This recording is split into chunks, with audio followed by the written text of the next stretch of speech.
Safety. It's a big thing in the workshop. If you don't feel safe doing something, or you just don't feel comfortable, don't do it. You're the only person who can keep you safe. And if you don't do it, no one else can. Okay, we'll turn the spindle next. And for the spindle we need at least 1.5 inches on the end here for the small diameter, the 3/8 of an inch diameter that goes through the handle. When we make our handle, we want a little bit sticking out the top at least, so we'll say 1.5 inches minimum, and the rest we can make whatever shape we want down here for the spinning top. Okay, now I'll probably mainly use spindle roughing gouge and skew chisel, my little skew chisel, to do this. And it's completely up to you, your own desire, imagination, whatever shape you can think of. But we know at the start we're going to need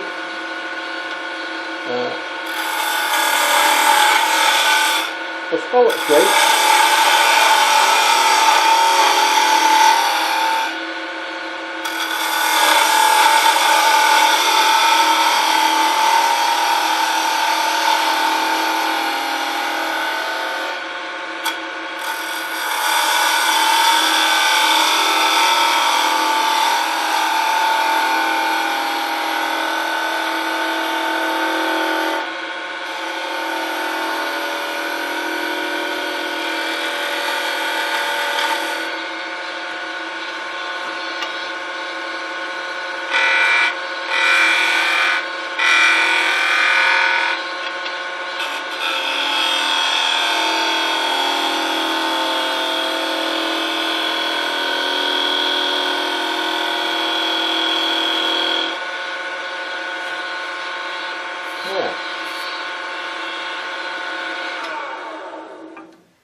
That line 1.5 inches.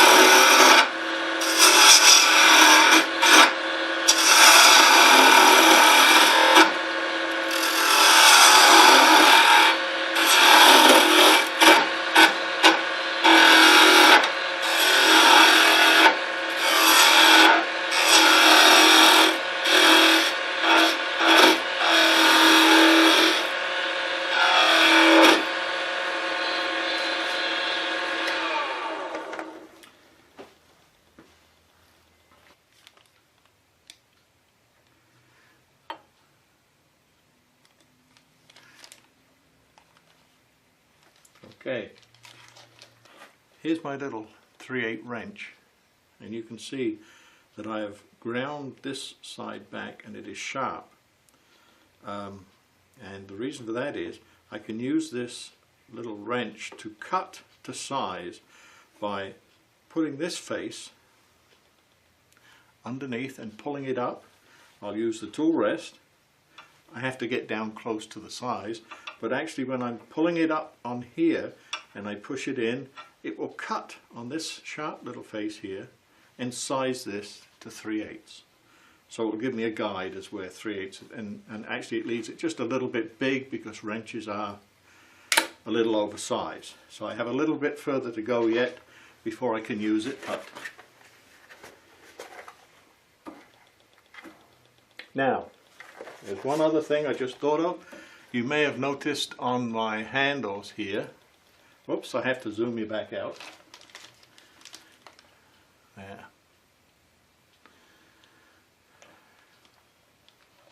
You may have noticed on my handles I put golf balls. I just drilled a hole in the golf ball and put it on the handle, and it makes a tremendous difference. I saw this watching one of the wood turning clubs on YouTube. On their club lathe they had done this, and I thought what a good idea, and so I copied it and I've done the same thing, and it's really makes a tremendous difference.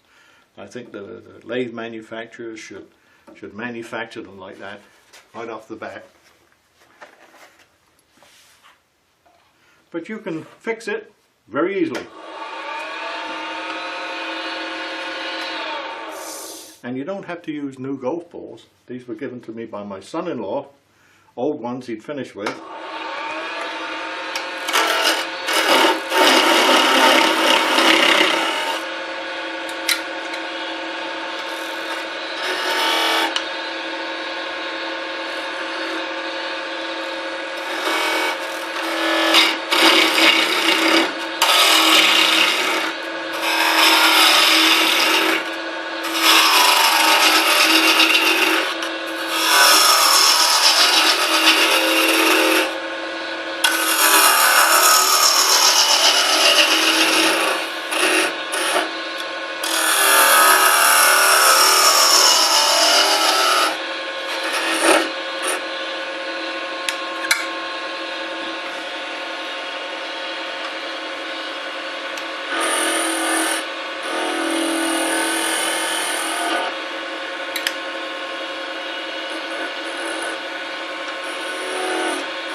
Close now, I'll give it a try. See if it works yet.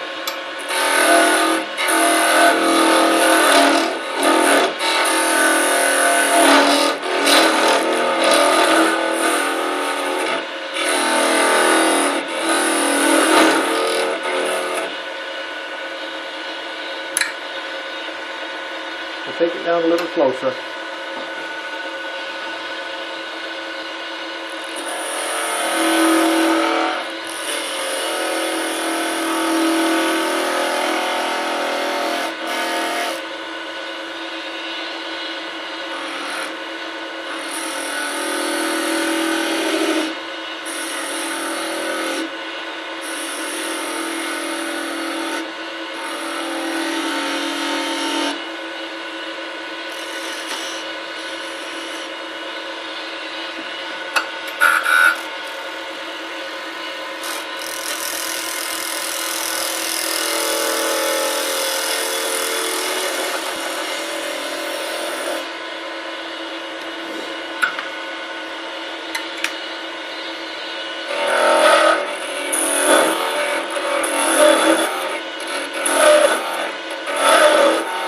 Now I'm pushing down on this to make sure that bottom face is up on the bottom.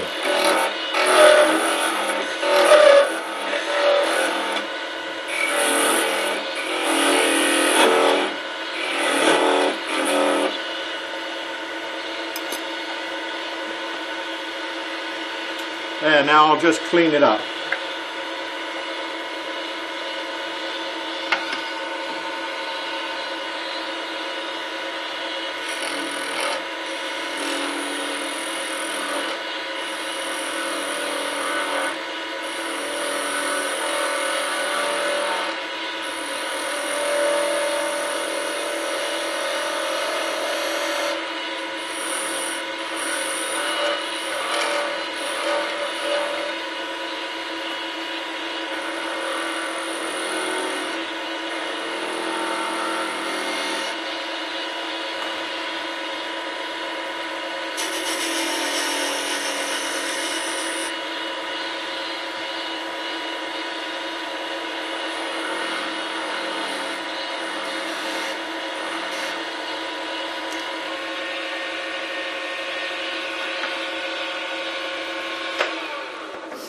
Now here you notice I've left a little shoulder.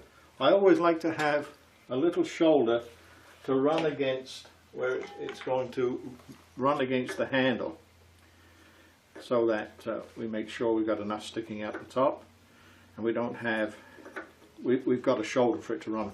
If you take the taper right down to there, the taper could tend to jam a little bit in the hole. So I leave a little shoulder.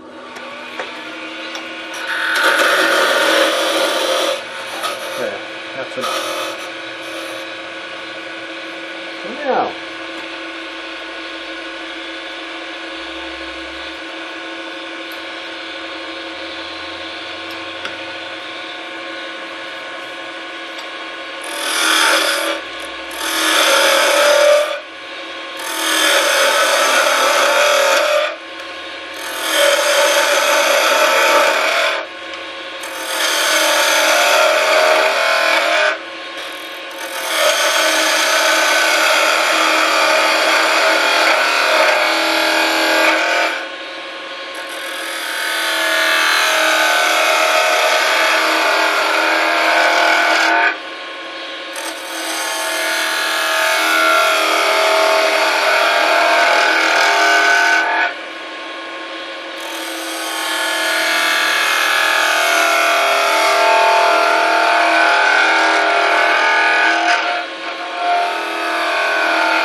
there.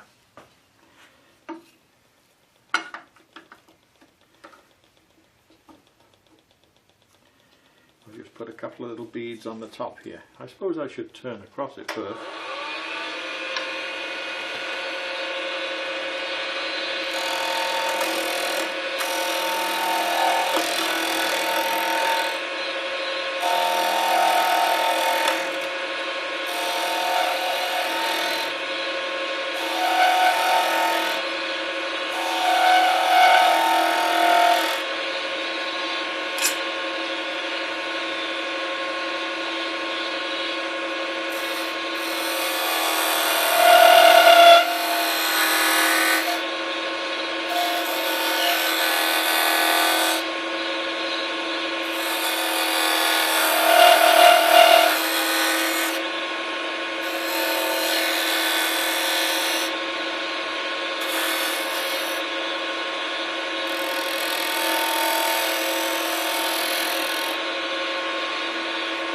Pretty nice.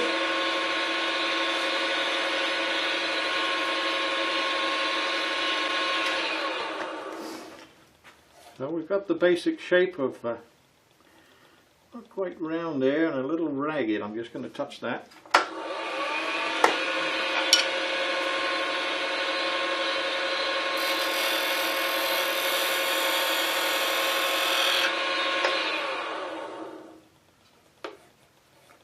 Yeah, that's a little better. Got the basic shape of a top there. I'll just give it a little sand and then I'll part off down here. I probably use something like a little bit of what is this, 400? Yeah, 400 grit sandpaper with some sanding wax made of mineral oil and beeswax, and there's a gentleman by the name of Captain Eddie who has a website and all kinds of interesting stuff on YouTube, and he has a method for making this, and he'll send you that mixture and the method of how to do it. I think you just have to send him an email, but give his videos a look too, because he's got tons of stuff there. And I find this works really well. It cuts down on the sand, on the dust, sanding dust, and It also puts a little coating of beeswax and mineral oil on the surface. The first bowl I ever made was with my father close to 40 years ago, and he kept bees, and the only thing he ever used on his turnings was beeswax.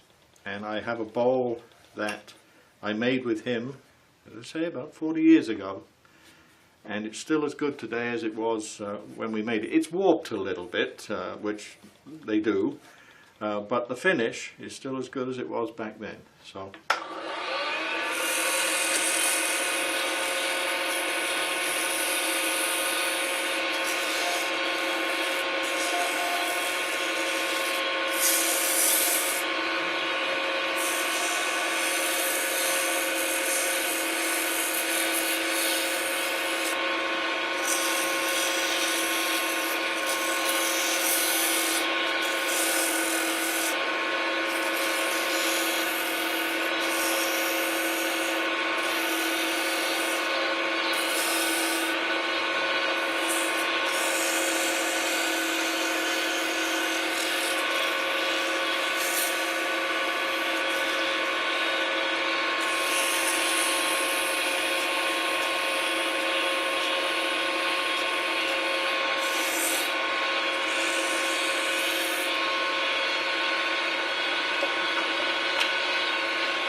Take a napkin.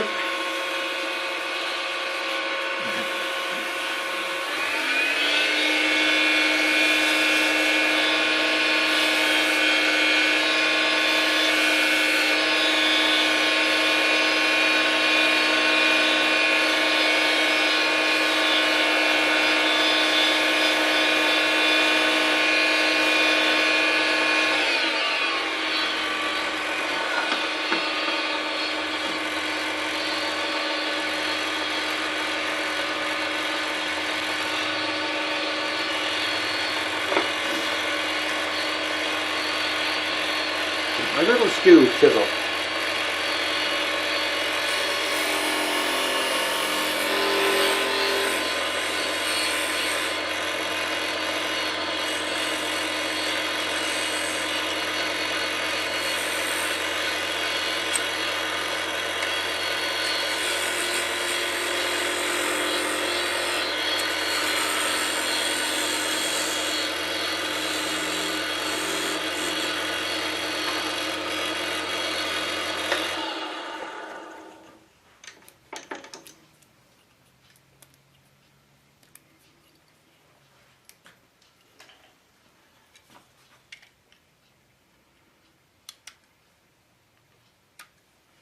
There.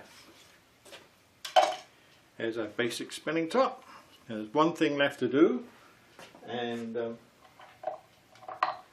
when I've made the handle,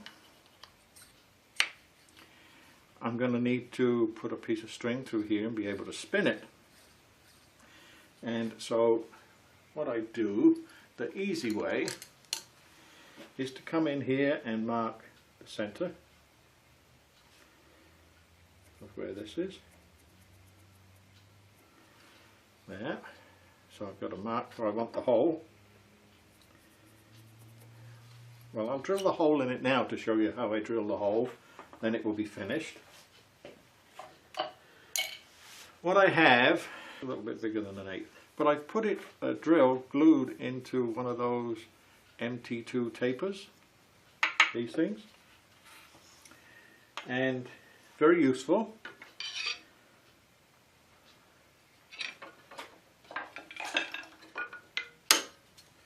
Put some of the tools away a little bit. Put it in here.